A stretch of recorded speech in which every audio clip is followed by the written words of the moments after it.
گزارش یہ ہے کہ ترتیب میں بیٹھیں، ٹیکا نہ لگائیں، ٹیکا نہ لگائیں، ٹیکا نہ لگائیں، اپنی ترتیب میں بیٹھیں، صف والی ترتیب ہی میں بیٹھیں تاکہ آنے والوں کو برابر جگہ ملے، درمیان میں بھی جگہ خالی ہے، آنے والے کو برابر جگہ ملے، بالترتیب بیٹھ جائیں، صف بناتے ہوئے بیٹھیں تاکہ آپ کو مجلس میں خلل نہ ہو، کیونکہ یہ مجلس ویسی مبارک مجلس ہے کہ اللہ کے رسول صلی اللہ علیہ وسلم نے فرمایا کہ اگر کسی نے اس مجلس کے اندر کسی کاڑی سے کھیلا تو بھی اس کا جمعہ نہیں ہوا۔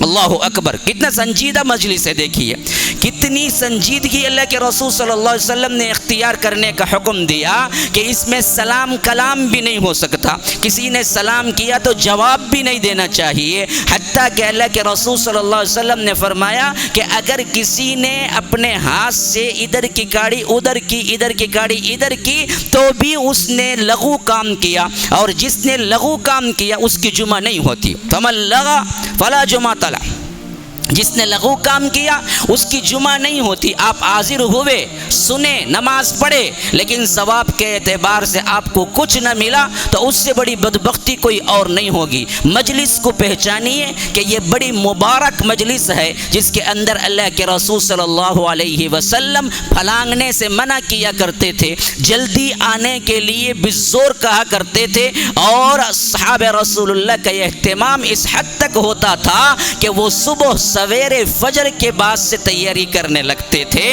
اور پہلی گھڑی میں آنے کی کوشش کرتے تھے۔ تو اللہ تبارک و تعالی ہمیں اپنی رحمتوں میں رکھے کہ میں یہی کہتا ہوں بھائیوں کہ جمعہ کے لیے تیاری کے ساتھ امام کے ممبر پر چڑھنے سے پہلے آپ آ جائیں، ورنہ آپ کا رجسٹر میں نام نہیں ہوگا۔ فقہ کی حیثیت سے شاید آپ کی جمعہ مل جاتی ہے، لیکن فرشتے جو رجسٹر کرتے ہیں اس رجسٹر میں آپ کے جمعے کے ادا کرنے والوں کا نام نہیں ہوتا ہے۔ اللہ کے رسول نے فرمایا کہ جمعہ کا خطبہ شروع ہوتا ہے تو فرشتے جو دروازے پہ کھڑے ہو کے نوٹ کرتے ہیں وہ اپنا دفتر بند کرتے ہیں اور آ کے مجلس میں بیٹھ جاتے ہیں امام کے ساتھ خطبہ سننے کے لیے۔ پھر کوئی آتا ہے تو اس کا نام رجسٹری میں نہیں ہوتا، رجسٹری میں نہیں ہوتا۔ کون چاہے گا کہ اپنا نام رجسٹری میں نہ کروائے؟ راشن کارڈ میں تو ہوگا لیکن جمعہ کی محفل میں تمہارا نام نہ آئے گا۔ کتنے افسوس کی بات ہے، میں دیکھ رہا ہوں کہ اہل الحدیث محلہ ہے اور اہل الحدیث مسجد ہے۔ ابھی میں جب آ رہا تھا تو سنا کہ کیا پورے اطراف و اکناف کے جتنے علاقے اور مسجدیں اور جتنے گھر ہیں وہ سب کے سب اللہ کے فضل سے کیا ہے اہل الحدیث گھرانوں کے لوگ ہیں۔ بڑی خوشی ہوئی، ایسے محلے ہمارے چنئی میں دیکھنے میں تو نہیں آتے، لیکن جب میں ممبر پہ چڑھ رہا تھا کہ 2-3 صف دیکھ کے دل بیٹھ گیا کہ اہل الحدیثوں کی یہ حالت ہو تو پھر ہم کہاں جا کے دوسروں کو بولیں گے؟ جب باڑ ہی فصل کھانے لگے، کھیتی کو بچاوے کے لیے باڑ باندھی جاتی ہے کہ تاکہ جانور وغیرہ آ کے کھیتی کو نہ چر جائیں، اور وہ باڑ ہی کھیتی کو کھانے لگے تو پھر کھیتی کو بچائے گا کون؟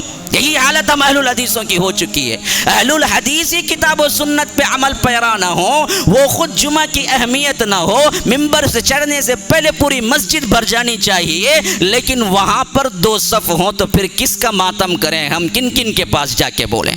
جن کا دعویٰ ہے کہ ہم حدیث اور قرآن پہ چلتے ہیں، ان کی مسجدوں میں امام ممبر پہ چڑھتا ہے تو 2 صف، لا حول ولا قوت الا باللہ۔ اس سے بڑی افسوس کی بات میرے لیے کوئی اور نہیں ہے۔ تو یاد رکھیے مسلمانوں، جمعہ کی جو اہمیت نہ کرتا وہ دیوانہ پاگل ہی کر سکتا ہے یا تو جاہل کر سکتا ہے۔ اتنی عظمت اللہ کے رسول صلی اللہ علیہ وسلم نے بتلائی، اتنی عظمت بتلائی، فرمایا کہ اسی دن اللہ تبارک و تعالی نے حضرت آدم کو پیدا کیا اور اسی دن وہ ہوگا جو قیامت قائم ہوگی۔ اللہ اکبر۔ اس طرح کی اگر آپ کے کام ہیں، آپ مصروف ہیں، پتہ نہیں جمعہ وہ دن ہو جہاں قیامت قائم ہونے کا دن ہو تو ہم سب پکڑے نہیں جائیں گے۔ اللہ تبارک و تعالی ہم سے نہیں پوچھے گا کہ جمعہ کا دن تھا کہاں مصروف تھا، گھر میں، جاب میں، تجارت میں، کام میں، دل لگی میں، ہنسی مذاق میں، چاہے خانوں میں، نہیں۔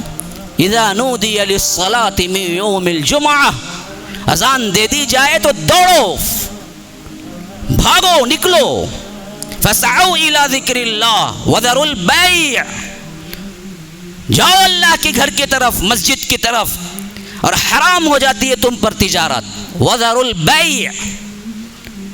ہم نے اپنے کاموں کو کیا ہے اذان پر ترجیح دی، پھر تو اللہ کی بہت بڑی نافرمانی ہو رہی ہے. ہم کو کیا حق پہنچتا ہے کہ ہم پھر قرآن و سنت پر عمل کرنے والوں کا کیا ہے نعرہ بلند کریں؟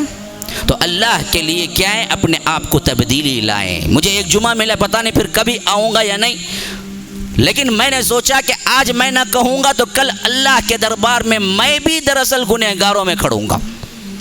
میں جہاں دیکھا جو دیکھا میں آپ کو بیان کر رہا ہوں کہ یہ بالکل غلط طرز ہے. اہل الحدیث مساجد کے اندر خطبے کے وقت 2 صف، لا حول ولا قوت الا باللہ. خطبہ شروع ہونے سے پہلے پوری مسجد بھر جانی چاہیے، خطبے کے بعد تو تمہارا نام رجسٹر میں بھی نہیں لکھا جاتا. ہماری حالت عجیب ہے. اللہ تبارک و تعالی ہم پر رحم کرے.